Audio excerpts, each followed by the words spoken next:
एक ही गुरु के दो शिष्य हैं, सुदामा और कृष्ण, संदीपनी उपाध्याय इनके गुरु जी। लेकिन एक शिष्य सोने की नगरी का राजा है, पूरे विश्व का अधिपति भगवान है, और एक शिष्य एक फूटी सी झोपड़ी में रहता है। एक बार संदीपनी विद्यालय में जब कृष्ण सुदामा पढ़ते थे तब भृगु ऋषि पधारे, सबसे क्रोधी ऋषि, और आकर के गुरु माँ से भिक्षा मांगी। माते भिक्षाम देही, माता भिक्षा प्रदान करो। माँ ने मन में विचार किया कि अभी सामग्रियां तो इतनी नहीं कि मैं भिक्षा दे सकूं, मना कर दिया। बोले भगवान आप कल आ जाना, आज तो भिक्षा के लिए सामग्री नहीं है, शाम को जब आ जाएगी तो कल आपको प्रदान कर दूंगा। अब भृगु ऋषि तो क्रोधी, उनको तो जब मांगे तब चाहिए। नेत्र बंद करके उन्होंने ध्यान लगा करके देखा, क्या इतनी बड़े गुरुकुल की रसोई में कुछ भी नहीं है। तभी उन्होंने पाया कि वन जाने वाले बालकों के लिए पोटली में मैया ने चने रख रखे हैं कि जो बालक वन में जाएंगे, पुष्प तोड़ के लाएंगे, लकड़ी तोड़ के लाएंगे, वो चने खा लेंगे वन में जाएंगे, तो उनके लिए चने रखे थे। भृगु ऋषि बोले बालकों की ज्यादा चिंता है, एक ऋषि द्वार पर आया उसकी चिंता नहीं है। थोड़ी दूर जाकर के अपने कमंडल के जल से श्रापित कर दिया, जो भी उन चनों को खाएगा वो लक्ष्मीहीन हो जाएगा, उसके जीवन से लक्ष्मी चली जाएगी, वो निर्धन हो जाएगा।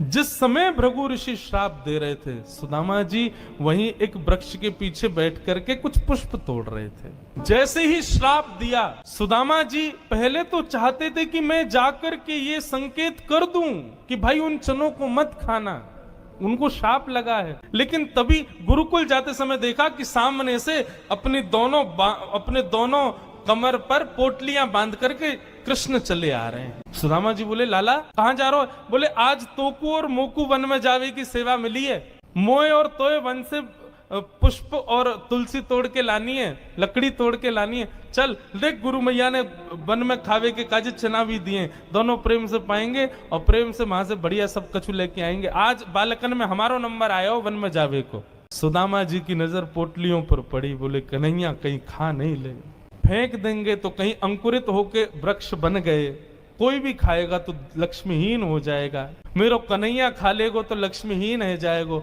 सुदामा जी जिद करने लगे, बोले सुन तू बाकी के सामान रख अपने पास, ये पोटली मोह दे दे मैं बांधू अपने कमर पे। ठाकुर जी बोले क्यों, मैंने बांध तो रखी। बोले तेरो भरोसा ना है, तो को भूख लगेगा तो मेरे बटके ने खा जाएगो, मोकूद है, जब भूख लगेगी तो दोनों बांट के खाएंगे।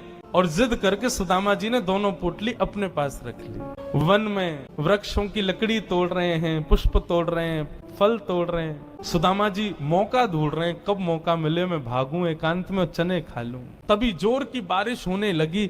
बारिश के कारण ठाकुर जी तो एक वृक्ष के नीचे जाकर के खड़े हो गए। अरे आजा सुदामा यहीं खड़ो है जा, बहुत वर्षा है रही है। पर सुदामा जी एक बगल में एक और विशाल वृक्ष था, उसके ऊपर चढ़ गए, डाल पर जाकर के बैठ गए। वर्षा हो रही थी, ठाकुर जी एक वृक्ष के नीचे खड़े हैं, दूसरे वृक्ष के ऊपर सुदामा जी बैठे हैं। सुदामा जी बोले यही सही समय है, और पोटलियां खोल करके सुदामा जी खाने लगे। ठाकुर जी ने देखा, ए सुदामा मेरे उचना है बा में, खा मत जाइयो, रुक जा बरसा रुकंद मैं हूं, आ रहा हूं ऊपर। लेकिन सुदामा जी के नेत्रों से आंसू गिर रहे हैं। बोले लाला तू सदा प्रसन्न रहे, मेरे बट की लक्ष्मी भी तेरे पास आ जाए, तेरे जीवन में कभी कोई कष्ट नहीं आवे, मेरे लाला को कभी रोनो नहीं पड़े, कभी उदास नहीं हो, कभी दुखी नहीं हो, यही मेरी मित्रता को उपहार मैं अपने कृष्ण को देना चाहूं। और उपहार के रूप में सुदामा जी ने मानो अपने जीवन में प्राप्त होने वाली समस्त लक्ष्मी भी श्री कृष्ण के चरणों में पधरा दी, और दोनों पोटली के चने स्वयं सुदामा जी खा गए। द्वारिकाधीश कृष्ण उस दिन तो सोच रहे थे कि सुदामा तूने एक बार भी विचार नहीं किया कि मेरे भी चने थे उसमें, पा गया। सुदामा जी क्षमा मांगने लगे, बोले माफ कर दे लाला, भूख ज्यादा लगी हमारे, खा गए हो, लेकिन वास्तविकता कौन जाने। सुदामा जी महाराज फटी टूटी झोपड़ी में रहते हैं, उधरी हुई धोती पहनते हैं, अन्न जल का तो कोई ठिकाना ही नहीं है, ऐसे घर में रहते हैं।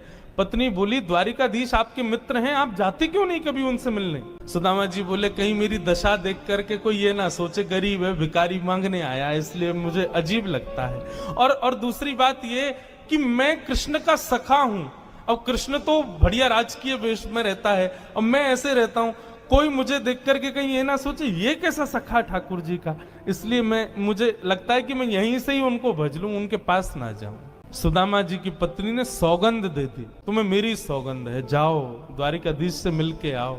पत्नी की सौगंध मान करके सुदामा जी आज विचार करने लगे, जाऊं? कृष्ण ये तो नहीं सोचेगा कि कहां से आ गया, कुछ मांगने आया है। कृष्ण तो नहीं सोचेगा, लेकिन उसकी पटरानियां, उसके राज्य के लोग, महामंत्री आदि, ये सब तो नहीं सोचेंगे। सुदामा जी को बहुत संकोच हो रहा है, लेकिन पत्नी की सौगंध है तो निकल पड़े। पत्नी ने 4 घरों में जाकर के अलग अलग एक एक मुट्ठी चावल लिए, जानबूझ। क्यों?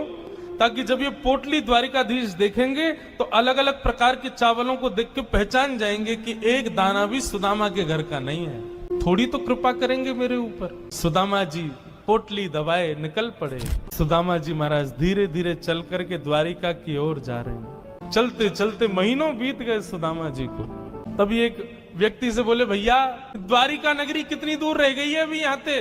व्यक्ति हंस करके बोला, भगवान आप गलत आ गए हो। बोले गलत? कितनी दूर आ गए? बोले अभी आप कम से कम 50 कोस और पीछे जाओ, वहां से एक रास्ता मुड़ेगा, वो द्वारिका को जाता है, आप तो कहीं और पहुंच जाओगे अभी। सुदामा जी महाराज बोले, भले पधारे भैया द्वारिकाधीश। चलते चलते चलते मैं तो वैसे ही आधो जाऊंगा, मुंह तो लगे मेरे प्राण ही निकल जाएंगे, मैं द्वारिका पहुंच ही ना पाऊंगा। अब लाला तू वैसे तो हमारे हृदय में बैठो है, चल के तो हम पता ना कब पहुंचेंगे, लेकिन लाला तेरी अगर इच्छा हो तो तू ही बुला ले अब मुंह को। और ऐसा कह के सुदामा जी वहीं एक वृक्ष के नीचे लेट गए। जैसे ही लेटे थोड़ी बहुत देर में ही उनको थोड़ी ध्वनि सुनाई देने लगी। नेत्र खोल करके देखा, सोने की नगरी है, चारों ओर जय श्री कृष्ण जय श्री कृष्ण जय श्री कृष्ण नाम की ध्वनि आ रही है। सुदामा जी महाराज थोड़े प्रसन्न हो गए, बोले भैया ये कौन सी नगरी है? किसी व्यक्ति से पूछा ये कौन सी नगरी है? बोले भगवान ये द्वारिकापुरी। मेरे कृष्ण मित्र की नगरी द्वारिका? बोले हाँ ये द्वारिकाधीश की नगरी द्वारिका। सुदामा जी तो नाचने लगे, जय हो वारे कन्हैया तेरी कृपा। भैया ये द्वारिकाधीश कहाँ बैठे होंगे? बोले सामने जो महल दिख रहा है इसी के राजा हैं द्वारिका, आप चले जाओ। सुदामा जी गए द्वारपालों से जाकर के बोले, भगवान मेरी फटी हुई धोती और मेरे पतले दुबले तन को देख करके आप ये मत सोचना मैं गरीब हूँ कुछ मांगने आया हूँ। पहले ही स्पष्ट कर दिया, मैं कृष्ण का सखा हूँ। हम दोनों एक साथ एक ही गुरुकुल में पढ़े हैं, नाम मेरा सुदामा है। आज अपने सखा से मिलने आया हूँ, आप कृपा करके उनको जाकर के ये बता दीजिए। और सुनिए, यदि वो बहुत व्यस्त हो तो उनको परेशान मत करो। आपके इतने बड़े महल में कोई खिड़की हो, वहां से मुझको उनका दर्शन करा दो, मैं तो केवल उनको देखने आया हूँ। द्वारपालों ने बंधुओं ससम्मान सुदामा जी को बिठाया। कहा महाराज द्वारिकाधीश प्रसाद पा रहे, हम फिर भी निवेदन कर देते हैं। भीतर जाके द्वारपालों ने जैसे ही बताया, द्वार पर आपके सखा आए हैं, बचपन के मित्र हैं, नाम उन्होंने सुदामा बताया है। सुदामा नाम सुनते ही भगवान खा रहे थे, खाते खाते रुक गए। बोले क्या नाम बताया? बोले सुदामा। मेरे बचपन के सखा सुदामा आए हैं बाहर? बोले हाँ नाथ सुदामा जी आए। आप प्रसाद पा लीजिए, हमने उनको कह दिया है आप जब निवृत्त हो जाएंगे तब दर्शन कराएं। भगवान बोले प्रसाद ये आवश्यक है? मेरे मित्र आए सखाएं बाहर खड़े, तुम उनको बाहर ही छोड़ के आ गए। भगवान आज पहली बार बीच प्रसाद से उठ गए, दौड़े। महामंत्री, सेनापति, पत्नियां सब दौड़ रही हैं। ऐसा कौन आ गया जिसके लिए भोजन छोड़ के भागे? द्वार पर दीनहीन सी अवस्था है, सुदामा जी खड़े। भगवान ने जाकर के हृदय से लगा ली। बार बार उनके मुख को देखते हैं, फिर हृदय से लगाते हैं, फिर देखते हैं, फिर हृदय से लगाते हैं। अपने गले में गलवैयां डाल करके लेकर के चल रहे हैं। फिर चलते चलते पता नहीं क्या होता है, ठाकुर जी फिर रोकते हैं, फिर हृदय से लगा लेते हैं, फिर चलते हैं, फिर हृदय, बार बार हृदय से लगा रहे हैं और रोने लग रहे हैं ठाकुर जी। रुक्मणी आदि पटरानियों ने ऐसा दृश्य पहले द्वारिका में कभी नहीं देखा। सुदामा जी को ले जाकर के द्वारिका के सिंहासन पर बिठाया। भगवान ने अपने नेत्र के अश्रुओं से सुदामा जी के चरणों को धोया और संपूर्ण जल द्वारिका के चारों दिशाओं में छिड़क दिया। बोले हमारी द्वारिका पवित्र हो जाएगी सुदामा जी के चरणों का चरणामृत। सुदामा जी कह रहे हैं लाला मैं इन सबके योग्य ना हूं, ये सब कहा कर रहा हो भैया? ठाकुर जी बोले आप किसके योग्य हो और कौन किसके योग्य, मुझसे बढ़िया कोई नहीं जानता, चुपचाप बैठे रहो, जो कर रहे हैं करने दो। जो लक्ष्मी सदा के लिए विहीन हो गई थी उस वही लक्ष्मी आज सुदामा जी के चरण पहुंच रही है। भगवान की सुदामा जी की थोड़ी मैत्री चर्चा हुई। सुदामा जी से भगवान ने पूछा सुदामा जी ब्याह हो गया आपके? बोले हाँ लाला है क्यों ब्याह? बोले ब्याह कर लिया, हमको नहीं बुलाया? बोले लाला कर्जा लेके ब्याह कियो और बाप ब्याह में भी सबन को भोजन करावे के चक्कर में मैं और तेरी भाभी तो भूखे ही रहे। 4 दिन बाद पड़ोसी ने आके भोजन दियो तब जाके तो पेट भरो। अब वहां में तो को बुलाते तो लाला तो पवानो तो बहुत दूर की बात, अब तू आतो तो तेरे संग घोड़ा आते, सैनिक आते, इनको ही नहीं पवा पाते। ऐसे ब्याह में फिर हम कैसे बुलाते लाला? हमारे निमंत्रण ना दियो। मेरी छोड़ छोड़ लाला, तू बता तेने ब्याह कर लियो? भगवान बोले हमारे ब्याह की मत पूछो, जैसे आपका ब्याह बताने लायक नहीं ऐसे हमारे ब्याह भी बताने लायक नहीं। बोले नहीं नहीं लाला बता ब्याह भयो कि नहीं? भगवान बोले हो गया। अच्छा भाभी कहाँ है? चलो मिलवाएं भाभी से। बोले यहीं बुला दो। बोले नहीं बड़ी जगह चाहिए भाभी से मिलने के लिए। बोले क्यों? बोले अब चलो पता चल जाएगी। विशाल एक सभागृह था, सुधर्मा सभा, और उसमें महाराज असंख्य जहां तक देखो भगवान की पत्नियां खड़ी हैं, घूंघट सिर पर रखा है, इतनी सारी माताएं बहनें दूर दूर तक सिर दिख रहे हैं, लाल लाल साड़ी पहने भगवान की सब पत्नियां। सुदामा जी बोले द्वारिका की सब माताएं बहनें दर्शन करने आ गई महात्मा का। सुदामा जी बैठ गए, भगवान ने इशारा किया आओ एक एक करके सब प्रणाम करो। मैं रुक्मणी प्रणाम, देवी चरसो भाग्यवती रहो। मैं जामवती प्रणाम, देवी चरसो भाग्यवती रहो।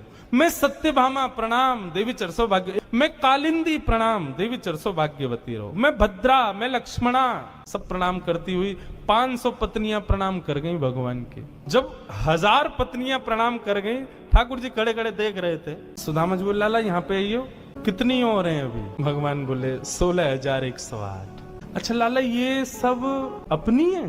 भगवान बोले हाँ सब अपनी। वाह लाला तेने इतने सारे ब्याह किए, 16,108। अरे भैया हमें एक में ही बुला ले तो हम भी आ जाते मालपुआ खावे। हमने एक किया वहां में नहीं बुलाया, तू नाराज है क्यों? तेने इतने सारे के एक में ही बुला ले तो।